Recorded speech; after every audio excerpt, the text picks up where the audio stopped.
Tuhan bersamamu.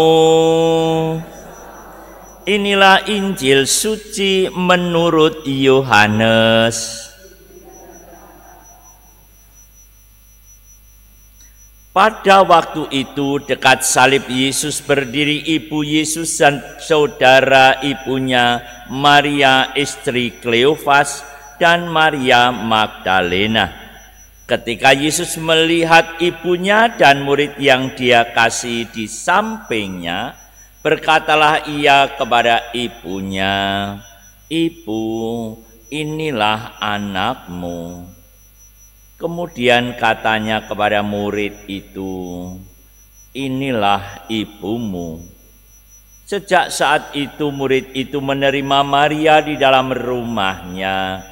Sesudah itu karena Yesus tahu bahwa segala sesuatu telah selesai, berkatalah ia, "Aku haus."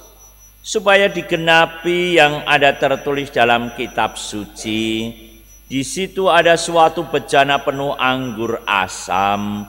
Lalu mereka melilitkan bunga karang pada sebatang hisop, mencelupkannya dalam anggur asam itu, lalu mengulurkannya ke mulut Yesus.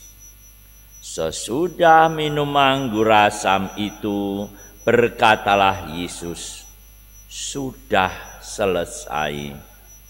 Lalu Yesus menundukkan kepala dan menyerahkan nyawanya. Karena hari itu hari persiapan dan supaya pada hari Sabat, mayat-mayat itu tidak tinggal tergantung pada kayu salib. Sebab Sabat itu hari yang besar, maka datanglah para pemuka Yahudi kepada Pilatus dan meminta kepadanya supaya kaki orang-orang itu dipatahkan dan jenazahnya diturunkan. Lalu datanglah prajurit-prajurit dan mematahkan kaki orang yang pertama dan kaki orang yang lain yang disalibkan bersama-sama dengan Yesus. Tetapi ketika mereka sampai kepada Yesus dan melihat bahwa ia telah mati, mereka tidak mematahkan kakinya. Tetapi seorang dari antara prajurit itu menikam lambung Yesus dengan tombak dan segera mengalir keluar darah dan air. Demikianlah sabda Tuhan. Terpujilah Kristus.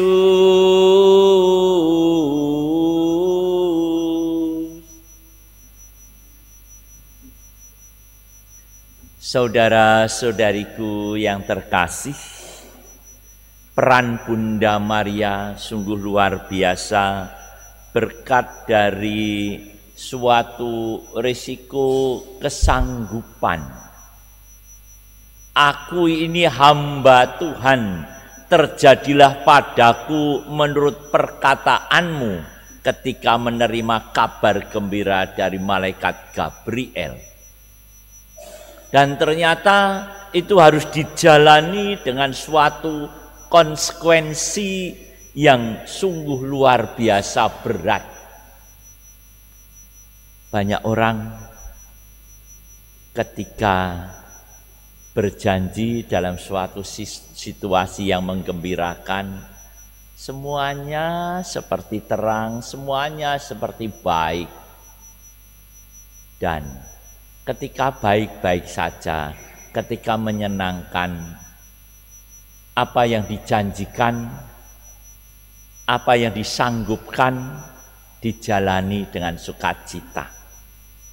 Tetapi ketika bagian pengalaman dari suatu kesanggupan itu harus dialami suatu penderitaan, misalnya dalam kehidupan perkawinan, ketika janji satu sama lain bahagia, sukacita. Tetapi ketika mengalami hidup keluarga itu jadi berat.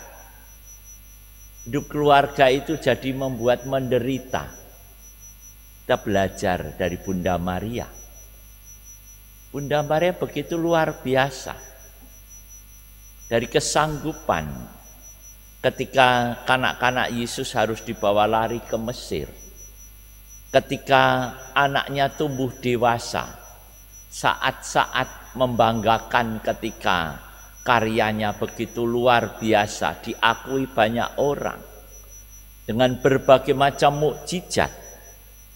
Tapi suatu saat harus melihat putranya sendiri di bawah kayu salib menderita. Bunda, bukan hanya Tuhan Yesus yang menderita, Bunda begitu menderita. Apalagi ketika disampaikan, itulah anakmu, inilah ibumu. Suatu derita yang sungguh luar biasa, puncak penderitaan yang sungguh luar biasa. Namun Bunda Maria tabah dan tetap setia. Bahkan ketika dalam perjumpaan dengan para murid pun, yang tadinya meninggalkan putranya, yang tadinya lari, Bunda Maria tetap setia mendampingi para murid untuk terus dalam kehidupan berkomunitas. Maka peringatan Santa Perawan Maria Bunda Gereja menjadi suatu contoh dalam kehidupan kita ketika kita mengalami suatu derita, ketika kita harus berkomitmen, ketika kita harus terus menjalankan kehidupan kita. Maka Bunda Maria menjadi teladan dalam kehidupan kita. Semoga semangat Bunda Maria, spiritualitas dari Bunda sungguh merasuki kehidupan kita ketika kita mengalami segala derita, mengalami segala kesulitan di dalam mempertahankan komitmen kita, di dalam mempertahankan apa yang sudah kita sanggupkan dalam kehidupan kita. Semoga kita pun senantiasa didampingi oleh Bunda Maria dalam seluruh pergulatan hidup kita. Tuhan memberkati kita semua.